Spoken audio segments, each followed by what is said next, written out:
السلام علیکم دوستو خیریت سے ہیں آپ؟ اللہ آپ کو سلامت رکھے، آمین۔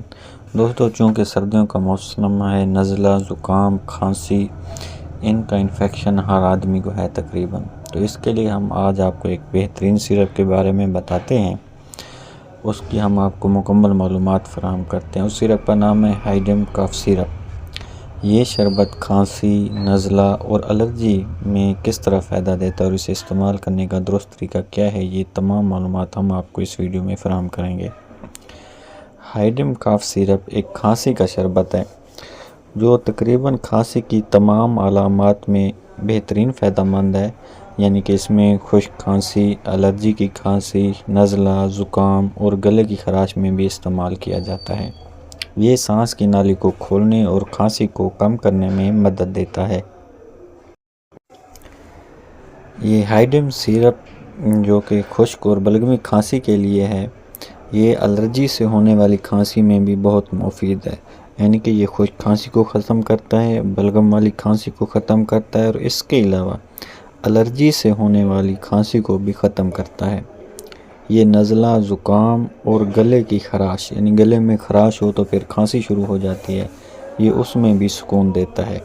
اگر سینے پر بلغم جم گئی ہو جس کی وجہ سے سینے میں جکڑن محسوس ہوتی ہے تو ایسی صورتحال کو بھی ختم کرنے کے لیے یہ سیرپ نہایت ہی فائدہ مند ہے۔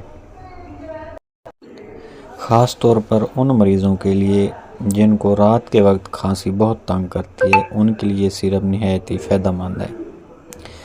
اس شربت کے فارمولے میں ایسے اجزاء شامل ہیں جو کھانسی کو دبانے، الرجی کو کم کرنے اور سانس لینے میں آسانی پیدا کرتے ہیں۔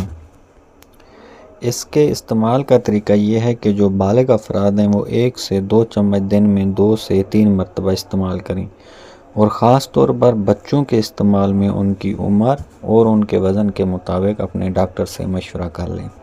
اس کی خوراک ڈاکٹر کے مشورے کے بغیر استعمال نہ کریں، کیونکہ ہر میڈیسن کے سائیڈ ایفیکٹس ہوتے ہیں، تو آپ کو اس کے بھی سائیڈ ایفیکٹس بتاتے ہیں۔ ہائیڈم سیرپ کے سائیڈ ایفیکٹس میں ہلکی غنودگی، منہ کا خشک ہونا، چکر آنا اور کبھی کبھار متلی وغیرہ کا محسوس ہونا اس سیرپ کے سائیڈ ایفیکٹس میں شامل ہے۔ اگر کوئی شدید مسئلہ ہو تو فوراً دوا بند کر دیں اور اپنے ڈاکٹر سے مشورہ کریں۔ حاملہ خواتین استعمال سے پہلے ڈاکٹر سے ضرور مشورہ کریں۔ مقررہ مقدار سے ہرگز زیادہ استعمال نہ کریں۔ بعض اوقات مریضوں کو کھانسی زیادہ تنگ کر رہی ہوتی ہے تو وہ 1-2 کی بجائے 3-4 چمچ استعمال کر لیتے ہیں کہ جلدی آرام آ جائے، لیکن یہ صورتحال نہایت ہی نقصان دہ ہے، اس لیے آپ اسے مقررہ مقدار سے زیادہ بالکل استعمال نہ کریں، اور الکحل کو تو بالکل ہی استعمال نہ کریں۔ دوستو یہ ویڈیو صرف معلومات کے لیے ہے۔ کسی بھی دوا کے استعمال سے پہلے اپنے ڈاکٹر یا فارماسسٹ سے مشورہ ضرور کریں۔ خود سے کوئی بھی میڈیسن استعمال نہ کریں۔ اگر آپ کو یہ ویڈیو پسند آئے تو لائک کریں، چینل سبسکرائب کریں اور ویڈیو کو دوسروں کے ساتھ شیئر کریں۔ جزاک اللہ خیر۔ السلام علیکم۔